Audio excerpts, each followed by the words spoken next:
Hello everyone, in this video we are going to learn about sublimation and evaporation. So, in our previous video, we learned that one state of matter can be changed into another state by changing the temperature.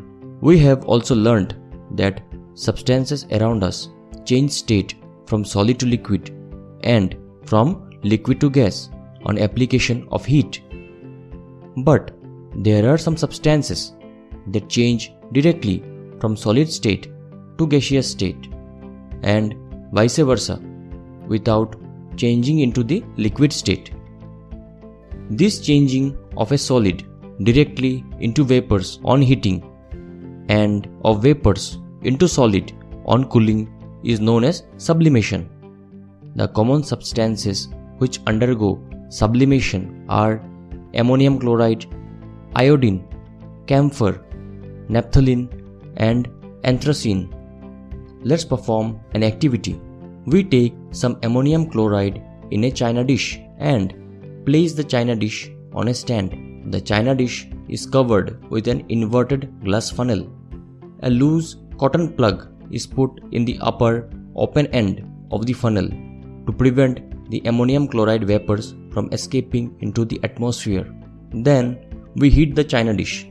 On heating, ammonium chloride changes into white vapors. These vapors rise up and get converted into solid ammonium chloride on coming in contact with the cold inner walls of the funnel. In this way, ammonium chloride collects on the inner sides of the funnel in the form of a sublimate and can be removed. Thus, this activity shows that the solid ammonium chloride gets converted into gas. Similarly, solid carbon dioxide, dry ice, sublimes to form carbon dioxide gas. It is used to deep freeze food and to keep ice cream cold. In many households, small naphthalene balls are kept in stored woolen and silk cloths, etc. to protect them from the attack of insects. It is noticed that these naphthalene balls disappear with time without leaving behind any residue. Why does it happen? This is because naphthalene balls undergo sublimation. The naphthalene balls keep on forming naphthalene vapors slowly, which disappear into the air. We have seen that physical state of the matter can be changed by applying heat. In fact, the physical state of matter can also be changed by changing the pressure. In other words, the physical state of matter can also be changed by increasing the pressure or decreasing the pressure. Let us study an example. Gases can be changed into liquids by increasing the pressure, accompanied by lowering of temperature, and some solids, like solid carbon dioxide, can change into gases on decreasing the pressure. Let's perform another activity.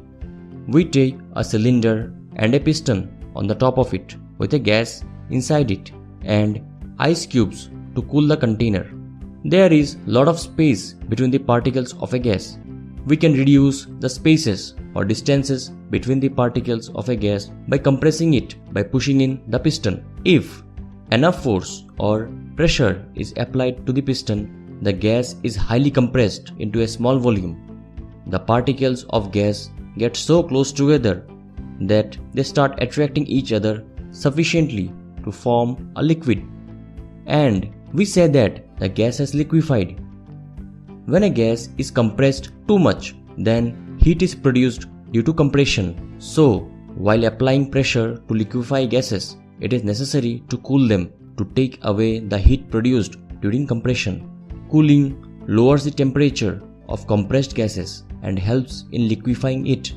From this discussion, we conclude that gases can be liquefied by applying pressure and lowering temperature. In fact, solid carbon dioxide or dry ice is stored under high pressure. This is because on decreasing the pressure on solid carbon dioxide, it gets converted directly into carbon dioxide gas. Now, do we always need to heat or change pressure for changing the state of matter? Can you quote some examples from everyday life where change of state from from liquid to vapor takes place without the liquid reaching the boiling point? If we leave water in a saucer uncovered, slowly the water disappears. Also, the clothes we wash with water dry up gradually when kept in sunlight. What happens to water in these two examples? Can you guess? We know that particles of matter are always moving and are never at rest. At a given temperature in any gas, liquid or solid, there are particles with different amounts of kinetic energy. In the case of liquids, a small fraction of particles at the surface having higher kinetic energy are able to break away from the forces of attraction of other particles and get converted into vapor. This phenomenon of change of a liquid into vapors at any temperature below its boiling point is called evaporation. Just remember that whatever be the temperature at which evaporation takes place, the latent heat of vaporization must be supplied whenever a liquid changes into vapor or gas. Now, let's look into the various factors on which evaporation depends upon. The first point is temperature. The rate of evaporation increases on increasing the temperature of the liquid. So, it is easier to dry wet clothes on a sunny day. The second point is surface area of the liquid. The rate of evaporation increases on increasing the surface area of the liquid. So, if the surface area of a liquid exposed to the air is increased, the rate of evaporation of the liquid also increases. In our daily life, we spread out the washed wet clothes while drying to increase their surface area for the rapid evaporation of water present in them, which leads to quicker drying of wet clothes. The third point is humidity of air. The amount of water vapors present in air is represented by a term called humidity. When the humidity of air is low, then the rate of evaporation is high and water evaporates more readily. On a hot, damp day, we feel very uncomfortable as the sweat from our bodies does not evaporate readily due to high humidity air. The fourth point is wind speed. The rate of evaporation of a liquid increases with increasing wind speed. When the speed of wind increases, the particles of water vapor move away with the wind, decreasing the amount of water vapor in the surroundings. This increases the rate of evaporation of water. The washed wet clothes dry more quickly on a windy day because evaporation is faster due to the high speed of the wind. When a liquid evaporates, it must be supplied the latent heat of vaporization. So, when a liquid evaporates, it draws or takes the latent heat of vaporization from anything which it touches. During hot summer days, water is usually kept in an earthen pot called pitcher or mudkas to keep it cool. The earthen pot has a large number of extremely small pores or holes in its walls. Some of the water continuously keeps seeping through these pores to the outside of the pot. This water evaporates or changes into vapor continuously and takes the latent heat required for vaporization from the earthen pot. In this way, the remaining water loses heat and gets cooled.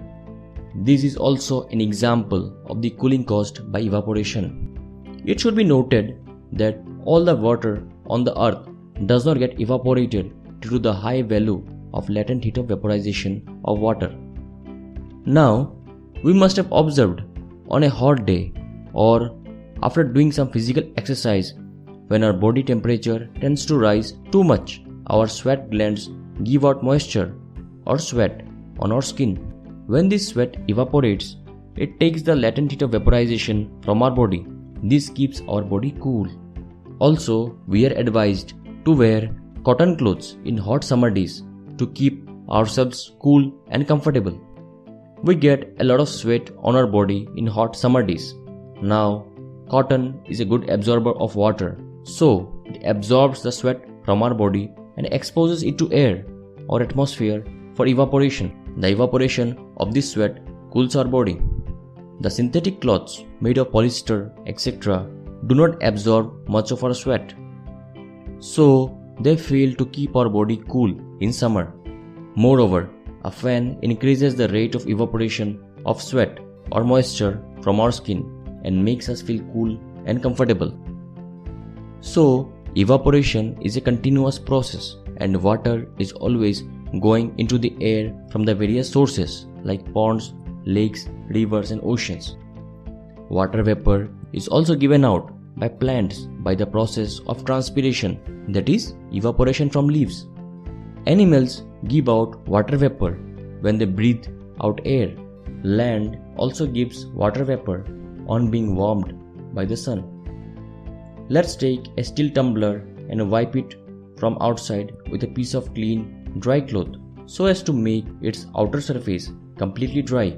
Then put some crushed ice onto it. Allow the tumbler to stand undisturbed for about 5 minutes. We see a large number of tiny drops of water appearing on the outer surface of steel tumbler. From where does these drops of water come? Is the tumbler leaking? No, it is not. Actually, the air around the steel tumbler contains water vapor in it. When this water vapor come in contact with the cold outside surface of steel tumbler, they condense to form tiny drops of liquid water.